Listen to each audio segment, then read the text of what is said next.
Olá pessoal, retornando aí a nossa aula de número 16, nosso curso de cálculo 3, né? Na aula passada nós começamos a falar sobre a integral de linha e o que nós fizemos foi simplesmente deduzir a integral de linha para campos escalares, né? Hoje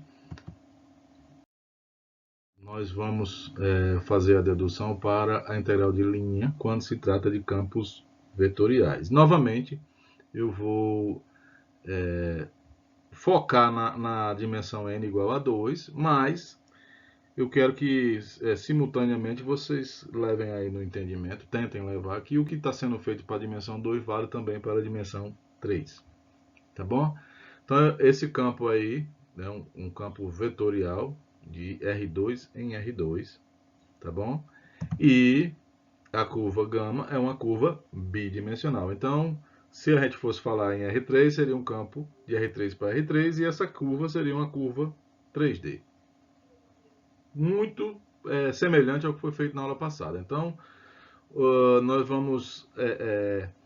o que vai nos motivar agora, veja, você tem uma curva sobre que está dentro do domínio ômega. A gente vai interpretar o nosso campo vetorial como se ele fosse um fluxo, um fluido. E aí você tem uma partícula que está se movendo, né, dentro desse fluido. E o que nós vamos calcular é o trabalho necessário para realizar esse deslocamento. Tá ok? Novamente, o que a gente vai usar a ideia de particionar a curva, porque lá da física nós sabemos calcular o trabalho se o deslocamento for em linha reta e a força for constante, tá bom? Então, lá na física 1 vocês aprenderam que se for em linha reta, o trabalho é o produto interno da força pela distância, pelo deslocamento, tá? O vetor força produto interno com o vetor deslocamento. Então a gente vai apelar para conseguirmos pensar em trechos retos. E aí aquela velha partição é o que vai ajudar a gente a fazer isso. Então suponha que você tem uma partição do intervalo AB. Esse intervalo AB é o domínio da curva gama. Dividimos eles em n pedaços e lá no futuro a gente vai fazer esse n tender a infinito, né? O delta t tender a zero. Quem é o delta t, né? Novamente, o ΔTi é o TI menos 1, isso, né, de 1 até n, e o ΔT é o máximo entre esses ΔTis. Isso gera a nossa subdivisão da curva gama, né, em vários pedacinhos, e nós vamos analisar agora um pedacinho usando uma lupinha, né, se a nossa partição ela for bem pequenininha, esse trechozinho aí, entre gama de TI menos 1 até gama de TI, pode ser considerado uma linha reta. Tá bom? Veja que não é e, portanto, nós estamos cometendo um erro de aproximação. Esse erro será menor quando a nossa partição ela for muito pequenininha. Tá bom? Quando a gente fizer o limite, isso vai tender a zero e aí nós teremos um resultado exato. Show? Então, veja, para calcular o trabalho num trecho reto, né, primeiro a gente vai imaginar que de gama de TI menos 1 até gama de TI, você tenha um deslocamento em linha reta, que eu vou chamar de DI. Esse DI vai ser o extremo final menos o extremo inicial. Isso, o vetor. Eu preciso só o deslocamento, diferente do que foi feito na aula passada. Nós precisávamos da norma, né? O comprimento. Eu aqui preciso somente do vetor, por isso que não tem norma aí. Vai ser o gama de TI menos o gama de TI menos 1. E aí nós vamos supor, né, que aí, né, o campo F ele pode ser calculado em qualquer um dos pontos de ômega, inclusive os pontos da curva.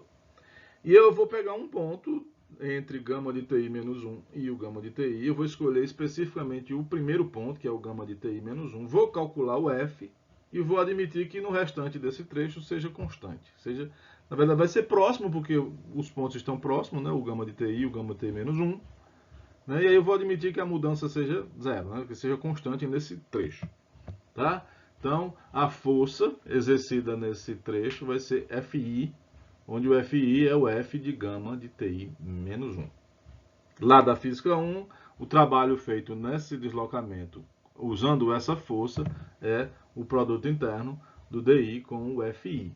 Traz para o que vem a ser o FI, né? E o DI, tá aí a expressão para o nosso TAUI. Essa letra grega que tem aí do lado esquerdo chama-se TAU. Então é o trabalhozinho que a gente, né, que foi exercido para deslocar nessa de gama de TI-1 até o gama de TI. E aí eu vou pedir a vocês que lembrem-se da troca que a gente fez lá para expressão gama de TI menos gama de TI menos 1. A gente fez uma dedução lá, a gente viu que isso é aproximadamente a derivada em TI menos 1, né, vezes o delta TI. Então, o nosso tal I é... eu estou botando igual aí, né, mas tem um erro em relação ao trabalho real, tá? Vai ser o F de gama de TI menos 1, produto interno, ele tem um pontinho aí no meio, gama linha de TI menos 1, delta TI. Tendo esse camarada aí, a gente vai fazer um somatório, e aí eu tenho o trabalho realizado na curva toda. Eu tenho uma aproximação para o trabalho que eu desejo calcular. Tá ok? Trazendo a expressão do tau i para o somatório, você tem essa que está aí na sua tela, né? Essa aproximação deixa de ser aproximação e passa a ser um resultado exato se a gente calcular o limite, né? E o que você tem aí na sua tela é a integral da função f de gama de t, produto interno com gama linha de t, tá? O contexto nosso será sempre esse, os nossos campos F serão vistos sempre como fluxo, e o entendimento que a gente vai ter sempre vai ser esse de estar falando de um trabalho. Durante o nosso curso, a gente não vai ter outra interpretação que não seja essa. Tá bom? Aí, perceba que o que está dentro da nossa integral, você tem uma integral de rima aí à sua direita, embora f seja vetorial, né, a imagem seja um vetor, gama linha também é um vetor, mas quando você faz o produto interno de um vetor com outro vetor, você tem um número real. Então o que você está fazendo aí é uma integral de uma função real, integral de rima, tá? E aí, eu queria que você lembrasse a dedução que a gente fez na aula passada para a integral de linha feita para campos escalares, né? Olha como as duas são extremamente parecidas, né? São irmãs gêmeas. Quando se trata de campo escalar, você tem uma norma, e quando se trata de campo vetorial, você tem um produto interno. Perceba que, né, o que você tem aqui é a norma de gama linha, dt, é o que a gente chama de ds em geral, tá certo? E esse ds ele é um número real, tá ok?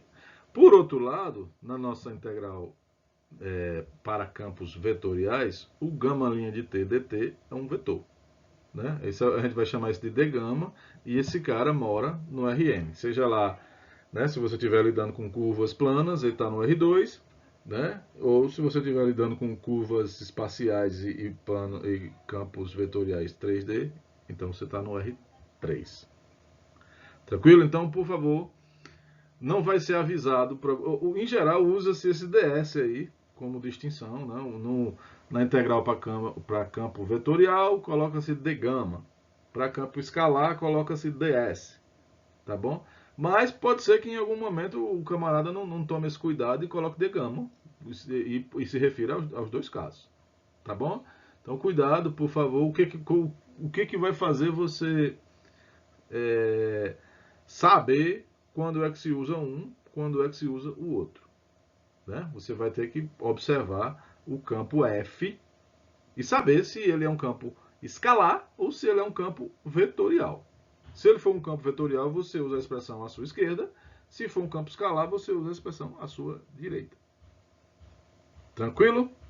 Então, por favor, cuidado aí. Fiz questão de iniciar pela integral em campos escalares, justamente para que você perceba que há uma diferença entre uma e outra. E para todos os fins, isso aí é uma integral de linha. E aí acabou-se. Tá bom? Um exemplo para a gente treinar. Suponha que você tem um campo F, é um campo bidimensional, tá vendo? De x, y, em a imagem vai ser x ao quadrado i menos xy j. Tá? E o que se pede é que você calcule o trabalho, né, ao mover uma partícula ao longo do círculo unitário do ponto 10 até o ponto 01, indo em sentido anti-horário. Então, veja o que você tem aí na sua tela, é fácil desenhar. Eu coloquei aí um campo, desenhei o campo, vocês não vão precisar desenhar o campo, coloquei só para que vocês ponham os pés no chão, o desenho do campo é desnecessário. Em azul você tem a curva, tá? E aí, o ponto 10 é sobre o eixo x, ponto 01 é sobre o eixo y. Nossa primeira tarefa seria, né, parametrizar a curva gama. Tá? E aí vocês vão lembrar o que a gente fez na aula passada. Né? Vamos usar coordenadas polares e vou fixar o raio em 1. Então, a minha parametrização gama vai ser cosseno t, seno t, com o t variando de 0 até π sobre 2. Tá bom? O que vocês deviam enxergar aí, está aí r cosseno t e r seno t. Só que o r é 1. Eu fixei em 1. Tá? E aí o que eu preciso para ir adiante? Lembra da fórmula, né? Você vai precisar do gama linha. Derivada do cosseno é menos seno, derivada do seno é o cosseno. Não vou precisar da norma, porque o campo F é vetorial, portanto eu tenho um cálculo de trabalho. E aí o trabalho, né, vai ser a integral de f de gama. Se você calcular e lembrar da formulazinha, né, vai ser a integral de 0 até π sobre 2, f de gama de t, produto interno com gama linha de t. Então, eu sugiro a vocês que, em vez de você tentar fazer tudo de uma lapada só, você primeiro joga o gama de t aí dentro da função f. Só o que vem a ser o gama de t. Então, o gama de t é cosseno t, seno t. Deixa para calcular o f depois. Tá bom? Traz o gama linha, coloca aí.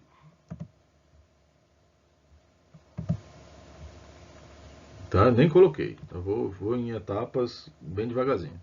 Aí agora você calcula o f de cosseno, seno. Como é que fica o f do cosseno, seno? Né? O f do cosseno de t, seno de t. Você vai lembrar lá quem é o f, é x ao quadrado. Ele pega a coordenada x e eleva ao quadrado. E na coordenada y vai ser menos xy. Tá? Então vai ficar... Como é que vai ficar isso, né? Eu trouxe primeiro a derivada, tá? Ficou menos seno t, cosseno t. Agora sim, você traz a imagem do f no ponto cosseno t, seno t. Né? Vai ficar o x ao quadrado, que é o cosseno ao quadrado, e menos xy. Né? Vai ficar menos cosseno t, seno t. Quando você fizer o produto interno desse vetor pelo outro, então perceba que você vai ficar, ó, o primeiro termo vai ficar cosseno ao quadrado vezes o seno negativo. Então vai ficar menos, né, cosseno ao quadrado seno t. E o segundo termo vai ser menos cosseno ao quadrado seno t também. Ou seja, você vai ter dois termos iguais, menos 2 cosseno ao quadrado t seno t. Se você fizer essa integral aí direitinho, o resultado que você vai encontrar é menos 2/3. Tá ok?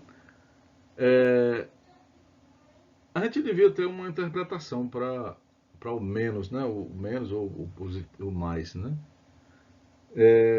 A interpretação que você, por favor, me dê um desconto porque eu sou matemático, tá? Se vocês olharem o fluxo lá, os vetores, você vai sentir que o fluxo ele está num sentido e o deslocamento está no outro sentido, tá certo? Então significa que assim, se a minha partícula fosse um barquinho, significa que eu teria que acrescentar força nele, trabalho, vai ter que executar. Vamos supor assim, se eu estava nadando contra a corrente, por isso o sinal é negativo. Se o sinal fosse zero, por exemplo, eu não estava precisando executar trabalho nenhum, o fluxo estava só me levando. Tá? E aí, quando é positivo, significa que você... qual é a interpretação de quando fosse positivo? Bom, não sei. Vou ficar devendo a vocês, tá bom? Vocês conversem entre si aí, vocês são como engenheiros, entendem melhor de física do que eu, tá? Mas eu acho que é assim, no sentido negativo você teve que acrescentar mais, teve que gerar trabalho para poder seguir adiante, tá bom? E quando o sinal é positivo, você não precisou gerar trabalho.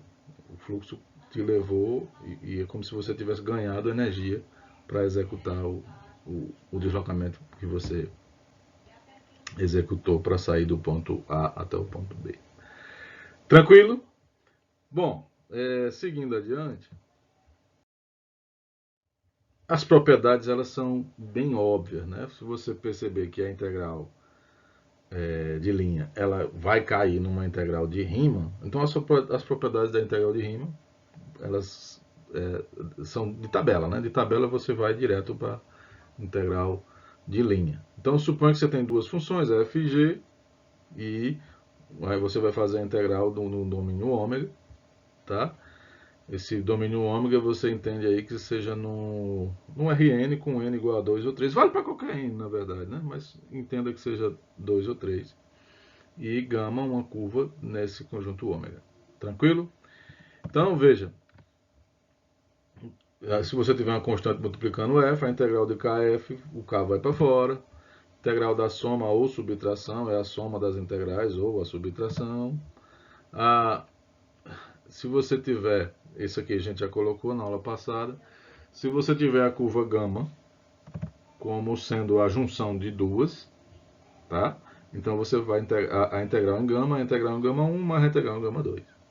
Falamos isso na aula passada para campos escalares, isso aqui é válido também aqui nas integrais de linha para campos vetoriais.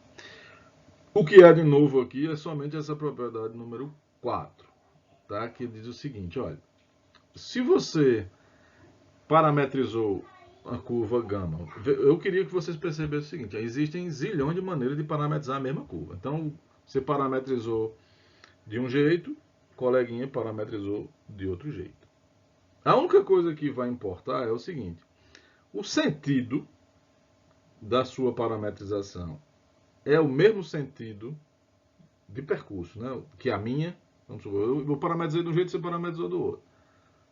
Percurso que você está fazendo é no mesmo sentido da minha, então a integral sobre a curva que eu escolhi, sobre a parametrização que eu escolhi, é igual o resultado que você vai ter sobre a sua. Óbvio, né? Agora, veja, eu parametrizei de um jeito, você parametrizou do outro. E o sentido de percurso é o contrário. Então, veja, eu parametrizei e vai de A para B. Mas a parametrização que você encontrou vai de B para A. É a mesma curva, o mesmo desenho, o mesmo traço, só que o percurso é diferente. O sentido de percurso. Então, se eu fizer a integral sobre a minha e você fizer a integral sobre a sua, então a minha e a sua tem a diferença no sinal. É o que está dizendo aí a propriedade número 4. Isso é de uma utilidade fantástica. Vou colocar aqui um exemplo, porque em alguns momentos você consegue deduzir uma parametrização num sentido de maneira muito óbvia. E no sentido contrário, não é tão fácil. Às vezes, né? Não é tão fácil. E aí, assim, pô, como é que eu uso essa parametrização se ela está no sentido que contrário ao que eu gostaria? Então, a resposta para essa pergunta está aí, no item 4. Você mantenha ela e troca o sinal. Entendeu? Vou parametrizar em cima dessa que está ao contrário e vou trocar o sinal. Agora, isso precisa ser indicado no decorrer do percurso, do desenvolver da... Não vale chegar lá no final e dizer, esqueci, vou trocar agora. E aí dá bronca. Tranquilo? Então veja só. Antes do nosso exemplo, eu queria colocar aqui uma outra forma de notação para a integral de linha para campos vetoriais. Tá bom? Suponha que você tem um campo vetorial, 2D ou 3D, e uma curva contida em gama, né? Ou seja, uma curva ou 2D ou 3D também, de acordo com o campo que você tem. E aí eu vou fazer uma dedução imaginando o campo 2D, tá? Então a gente aprendeu na aula passada que a função f ela teria essa cara aí, né? Um, uma primeira coordenada, que eu vou chamar aqui de P, que depende de x e y, uma segunda coordenada, Q, que depende de x e y também. Essa é a maneira cartesiana de representar, pode ser representada na forma vetorial também, P de x, y, I, mais Q de x, y, J, tá? E a nossa curva, vou pensar numa 2D também, né, que tem que ser de acordo com o campo vetorial, gama de t, é o x de t mais y de t, ou na forma vetorial, x de t i mais y de t j, tá? Disso aí segue-se que a derivada vai ser x' de t mais y' de t. Eu não vou colocar a forma vetorial aí, se vocês quiserem, né? Eu acho que já está claro como pode ser. E aí, na nossa integral, aparece uma expressão que é, né, f de gama de t, produto interno com gama' de t. Eu vou reescrever essa expressão de forma a calcular já fora o produto interno. É simplesmente isso. Nada mais que isso. Então, veja, eu coloquei aqui f de gama de t vai ser o p calculado em x de t, y de t, e o q calculado em x de t, y de t. Tá aí, né, o primeiro par de parênteses em preto. Gama' de t vai ser x', y'. E tudo isso, entre colchetes, multiplicado pelo dt. Execute aí o produto interno. Aí fica a primeira coordenada, multiplicado pela primeira, segunda multiplicado pela segunda. Isso vai ficar, né, P de x de t, y de t multiplicado por x', Q de x, Q e y multiplicado por y'. Pega esse dt agora, distribui para os dois termos e faça a seguinte observação. Ó. Se x, né, o x é igual ao x de t, significa que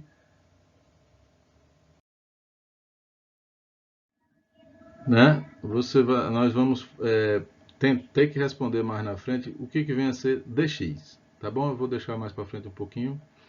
E aí, veja, a expressão que nós encontramos para o f de gama de t, produto interno com gama' de t dt, é esse catatalzão aí. Quando a gente leva para a nossa expressão, né, para a integral de f de gama é igual à integral de a até b, f de gama de t, gama' de t, eu vou trocar por aquilo ali que a gente encontrou. Tranquilo? Ficamos aí com esse monstro horroroso.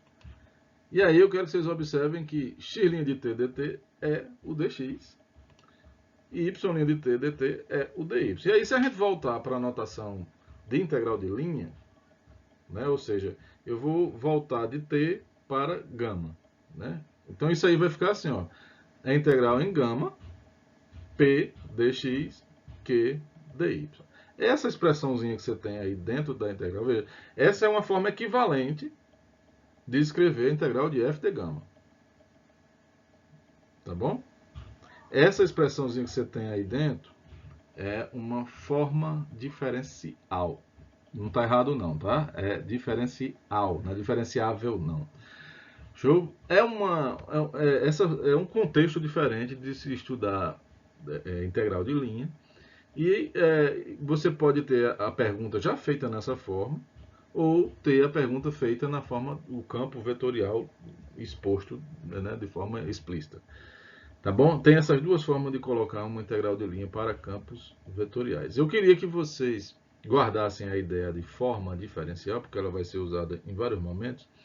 E em vários momentos você vai ter que saber olhar para uma forma diferencial e deduzir qual é o campo vetorial associado a ela. Então veja, você vai ter que olhar para ela, deduzir quem é o P, quem é o Q, e lembrar, olha, F igual a PQ é o campo vetorial associado a essa forma diferencial. Ou seja, sair do campo e ir para a forma, ou da forma e vir para o campo. Eu preciso que vocês tenham essa malemolência aí. Tranquilo? Então, veja, né? Essa é a outra notação que eu queria colocar aqui, deixar registrada, a integral na forma diferencial. Vamos finalizar essa aula de hoje, de agora, com uma integral. Ó. Veja que a integral está aí, ela está já escrita na forma que usa forma diferenciável, tá? Então, x à quarta dx mais xy dy. Eu poderia dizer assim, ó, dizer a mesma pergunta escrita de outro jeito. Calcule o trabalho realizado pelo campo de forças. Qual o campo de forças? Primeira coordenada x à quarta, segunda coordenada xy. Para se deslocar uma partícula, tá entendendo? Na curva gama aí que está descrita aí. A curva gama aí é um triângulo de vértices 0, 0, 1, 0, 0, 1, é uma curva fechada, tá? Então eu quero descrever uma volta, a integral é uma volta completa nesse triângulo, tá? No sentido anti-horário. Desenho o teu triângulo. E aí perceba que a sua curva gama ela vai ter que ser feita em 3 trechos, tá? Gama 1, gama 2, gama 3. Então você vai ter que parametrizar cada um dos 3. E sua integral em gama vai virar 3 integrais, uma em gama 1, uma em gama 2 e outra em gama 3. Tranquilo? Veja, como é que fica a parametrização de gama 1. Eu espero que você perceba que o y é sempre 0, o x vai ser o livre, então o x vai ser o t, então o x varia de 0 a 1, então o t varia de 0 até 1. Gama 1 é tranquilo. Parametrizar segmentos horizontais ou verticais é muito simples, tá? Muito simples mesmo. Aí você foi e descobriu que essa linha, que é a hipotenusa do triângulo, você foi lá usando os dois pontos, 0, 0, 1, 0 e 0, 1, você descobriu que y é igual a 1 menos x. Na aula que eu sugeri para vocês, lá ensina você deduzir a curva parametrizada usando somente os dois extremos. Então você teria como conseguir desenvolver sem precisar achar essa expressão y igual a 1 menos x. Mas já que já está aí, vamos usar ela. E aí como é que você vai fazer? O x é a variável livre, então eu vou chamar x de t, e o y vai ser 1 menos t. Ocorre que, feito dessa forma, é a maneira que eu achei. É natural fazer isso, muito fácil fazer isso, só que tem um problema. Quando você colocar t igual a 0, você vai ter x igual a 0 e y igual a 1. Ou seja, você está no ponto de cima.